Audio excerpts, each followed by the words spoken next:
Hello friends, Rita ಬ್ಲಾಗ್ಗೆ ಸ್ವಾಗತ. ಇವತ್ತು Saturday ಅಂತ ಟಿಫನ್ ಬಾಕ್ಸ್ ಎತ್ಕೊಂಡು ಹೋಗಲ್ಲ, ತಿನ್ಕೊಂಡು ಹೋಗ್ತಾರೆ ಮಕ್ಕಳು. ಅದಕ್ಕೋಸ್ಕರ ಉಪ್ಪಿಟ್ಟು ಮಾಡ್ತಾಯಿದ್ದೀನಿ ಫ್ರೆಂಡ್ಸ್. ಇವತ್ತು ಸ್ವಲ್ಪ ಮೂಡ್ ಚೆನ್ನಾಗಿತ್ತು, ಸ್ವಲ್ಪ ಪರವಾಗಿಲ್ಲ, ಹುಷಾರಾಗಿದ್ದೀನಿ.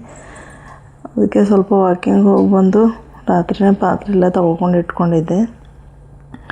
ಉಪ್ಪಿಟ್ಟು ಮಾಡೋಣ, ತಿನ್ಕೊಂಡು ಹೋಗ್ತಾರೆ. ಬೇಕಾದರೆ ಮಧ್ಯಾಹ್ನ ಏನಾದರೂ ಅಡುಗೆ ಮಾಡೋಣ ಅಂತ ಹೇಳ್ಬಿಟ್ಟು ಅದು ಬಾಕ್ಸ್ ತೊಗೊಂಡು ಹೋಗಲ್ಲ, ಅದಕ್ಕೋಸ್ಕರ ಉಪ್ಪಿಟ್ಟು ಮಾಡ್ತಾಯಿದ್ದೀನಿ ಫ್ರೆಂಡ್ಸ್. ಅದೇ ಒಂದು ಮಾತು ಹಂಚ್ಕೋಬೇಕಿತ್ತು.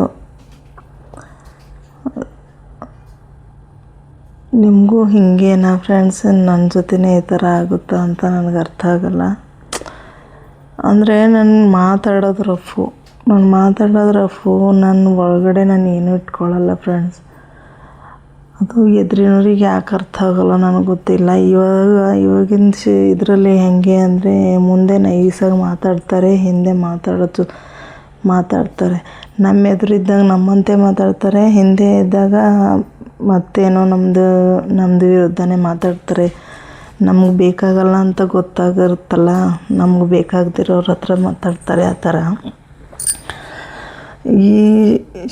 ತುಂಬ ಅನುಭವಿಸ್ಬಿಟ್ಟೆ ಫ್ರೆಂಡ್ಸ್. ಮದುವೆ ಸ್ಟಾರ್ಟಿಂಗಲ್ಲಿ ನಮ್ಗೆ ಹೆಂಗಂದ್ರೆ ಫ್ಯಾಮ್ಲಿ, ಜನ ಎಲ್ಲ ನಮ್ಗೆ ತುಂಬ ಇಷ್ಟ.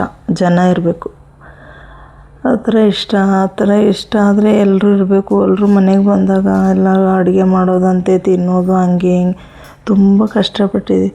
ಆಮೇಲೆ ಅವ್ರ ಮನೆಗೆ ಹೋದಾಗೂ ಅಷ್ಟೇ, ಏನಾದರೂ ಬರ್ತ್ಡೇಗಳಿದ್ದಾಗ ಇದ್ದಾಗ ಅವ್ರ ಮನೇಲಿ ಹೋಗಿ ಅಡುಗೆ ಮಾಡೋದು ಎಲ್ಲ ಅಂದರೆ ಎಲ್ಲ ನಮ್ಮದೇ ಅಲ್ವಾ. ತಲೆಯಲ್ಲೇನು ಚೆನ್ನಾಗಿರ್ಬೇಕು. ಇದು ವೇಷ ಅದೆಲ್ಲ ಏನಕ್ಕೆ, ಏನು ಹೊತ್ಕೊಂಡು ಹೋಗ್ತೀವ ಅನ್ನೋ ಥರ. ಒಂದು ಅವರು ಮಾತಾಡೋದು ನಮ್ಮ ಕಿವಿಗೆ ಬಿದ್ದರೂ ಸಹ ಹೋಗಲಿ ಬಿಡು, ಅವ್ರ ಧರ್ಮ ಅವ್ರ ಕರ್ಮ, ನಮ್ಮ ಸಂಸ್ಕಾರ ಆ ಥರ ಇಲ್ಲ ಅಂತ ಸಮಾಧಾನ ಹಾಕ್ಕೊಳ್ಳೋದು. ಒಂದು ದಿವಸ ಅತಿಯಾಗಿ ಆದರೆ, ಕೋಪ ಬಂದರೆ, ನಮ್ಮ ಮನೆಯವರೇ ಅಪ್ಪ, ನಮ್ಮ ಮನೆಯವರೇ, ನಮ್ಮ ಫ್ಯಾಮಿಲಿನೇ, ಆದರೆ ನಮ್ಮಂತ ಮಾತಾಡೋದು ಬಿಟ್ಟು ನಮ್ಮ ವಿರುದ್ಧನೇ ಮಾತಾಡ್ತಾರಲ್ಲ. ನಮ್ಮ ಮನೆ ಮರ್ಯಾದೆ ಹೋಗೋದು ಗೊತ್ತಿಲ್ಲ, ಹಂಗೆ ಅವ್ರ ಮನೇದು ಹೇಳ್ತಾರೆ, ಇವ್ರಿಗೆ ಯಾಕೆ ಗೊತ್ತಾಗಲ್ಲ ಅಂತ ಬೇಜಾರಾದ್ರೂ ಒಂದು 2 ದಿವಸ ಬೇಜಾರು ಮಾಡ್ಕೊಳ್ಳೋದು. ಮತ್ತು ಆಮೇಲೆ ರೂಟೀನ್ ಹೋಗಲಿ ಬಿಡು, ಅವ್ರಿಗೆ ಬುದ್ಧಿ ಇಲ್ಲ, ಅವ್ರ ನೇಚರೇ ಆ ಥರ ಇದೆ, ಏನೂ ಮಾಡೋಕ್ಕಾಗಲ್ಲ, ಅರ್ಥ ಆಗುತ್ತೆ. ಎಷ್ಟು ಸೈಲೆಂಟಾಗಿ ಮಾಡಿದ್ರು ನಾವು ಇಷ್ಟು ಮಾತಾಡ್ತೀವಿ, ಪರವಾಗಿಲ್ಲಪ್ಪ, ಎಲ್ಲ ಹೊಂದ್ಕೊಂಡು ಹೋಗ್ತಾಳೆ. ಮನೆಗೆ ಯಾರು ಬಂದ್ರೂ ಎಲ್ಲ ಮಾಡ್ತಾಳೆ, ನಮಗಿಂತ ಅವಳೇ ಮಾಡ್ತಾಳೆ. ನಮ್ಮ ರಿಲೇಷನ್ ಬಂದರೂ ಮಾಡ್ತಾಳೆ, ನಮ್ಮ ರಿಲೇಷನ್ಗೆ ಎಷ್ಟೆಲ್ಲ ಚೆನ್ನಾಗಿ ನೋಡ್ಕೋತಾಳೆ ಅಂತ ಅವ್ರಿಗೆ ಅರ್ಥ ಆಗುತ್ತೆ ಅನ್ನೋ ಅಂಥ ಭ್ರಮೆಯಲ್ಲೇ ನಾನಿದ್ದೆ. ಅಂದರೆ ಅವ್ರಿಗೆ ಕಡೆಗೂ ಅರ್ಥ ಆಗಿಲ್ಲ. ಮತ್ತು ಅವ್ರದ್ದೇನಾದರೂ ಫಂಕ್ಷನ್ ಇದ್ರೂ ಹೋಗಿ ಎಲ್ಲ ಮಾಡೋದು, ಮೈ ಕೈ ಏನೂ ನೋಡ್ಕೊಳ್ಳೋದಿಲ್ಲ. ದಡ ಬಡ ಅಂತ ಮಾಡೆಲ್ಲ ಮುಗಿಸ್ಬಿಟ್ಟೋನೆಲ್ಲ. ಅಂದರೆ ನಮ್ಮದೇನು ಎಲ್ಲರ ಜೊತೆ ಒಳ್ಳೆಯವ್ರ ಥರ ಇರಬೇಕು, ಒಳಗಡೆ ಕಪಟ ಇಟ್ಕೊಬಿಡ್ದು. ಅವ್ರ ಧರ್ಮ ಅವ್ರ ಕರ್ಮ ಅಂತ ನಾನು. ಅಂದರೆ ಅವ್ರೇನು ತಿಳ್ಕೊತಾರೆ, ಇವಳಿದಿಷ್ಟೇ, ಇವ್ರು ಮಾಡೋಕ್ಕೆ ಬಂದಳೆ, ಇವಳ ಕೈಯಿಂದ ಮಾಡಿಸ್ಬೇಕು ಅಂತ ಅವ್ರದ್ದು. ಅದು ನನಗೆ ಗೊತ್ತಾಗಿಲ್ಲ ಫ್ರೆಂಡ್ಸ್. ಇವಾಗಿನ ಸೊಸೈಟಿಯಲ್ಲಿ ಯಾವ ಥರ ಅಂದರೆ, ಹಚ್ಕೊಳ್ಳಲ್ಲ. ಮನೆಗೆ ಗಂಡನ ಕಡೆಯೂ ಯಾರಾದರೂ ಬಂದ್ರೂ ಜಾಸ್ತಿ ಸೋಕಿಸ್ಕೊಳ್ಳಲ್ಲ, ಹಾಯ್ ಬಾಯಲ್ಲೇ ಇರ್ತಾರೆ. ಒಬ್ಬೊಬ್ರು ಏನು ಮಾಡ್ತಾರೆ, ಒಬ್ಬೊಬ್ರೇನು ಇವಾಗ ನಮ್ಮ ರಿಲೇಷನಲ್ಲೇ ಬಂದವ್ರೆ, ಅವ್ರೇನು ಮಾಡ್ತಾರೆ, ಹಚ್ಕೊಳ್ಳೋಕ್ಕೂ ಹೋಗಲ್ಲ, ಮನೆಗೆ ಕರೆಯೋಕ್ಕೂ ಹೋಗಲ್ಲ. ಮನೆಗೆ ಹೋಗಿ ಕೂತ್ರು ಒಂದು ಕಪ್ ಟೀ ಕೊಡಲ್ಲ. ಯಾಕೆ ಗೊತ್ತಾ, ಇವಾಗ ಟೀ ಕೊಟ್ಟರೆ ಮತ್ತು ನೆಕ್ಸ್ಟ್ ಟೈಮು ಬರ್ತಾರೆ. ಇವಾಗ ಕೊಡದೇ ಇದ್ದರೆ ಅವ್ರು ನಮ್ಮ ಮನೆಗೆ ಬರೋಕ್ಕೆ ಹೋಗಲ್ಲಲ್ಲ. ಏನಕ್ಕೆ ಬೇಕು, ನಾವಾಯಿತು ನಮ್ಮ ಗಂಡ, ನಮ್ಮ ಮಕ್ಕಳು, ನಮ್ಮ ಸಂಸಾರ ಅಂತ ಅಷ್ಟಕ್ಕೆ ಇರ್ತಾರೆ ಅವ್ರು.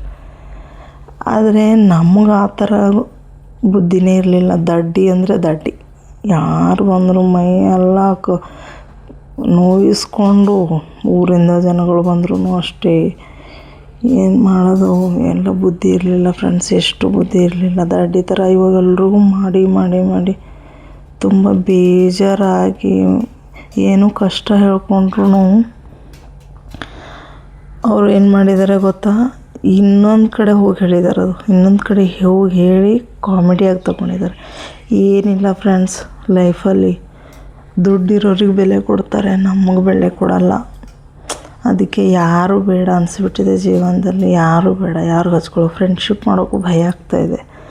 ಅದಕ್ಕೆ ಕಷ್ಟಪಡಬೇಕು. ನಮ್ಮ ಜೀವನದಲ್ಲಿ ನಾವು ಏನಾದರೂ ಸಾಧನೆ ಮಾಡಬೇಕು, ಏನಾದರೂ ಸಕ್ಸಸ್ ಆಗಬೇಕು, ನಮ್ಮ ಮಕ್ಕಳನ್ನ ಚೆನ್ನಾಗಿ ನೋಡ್ಕೋಬೇಕು.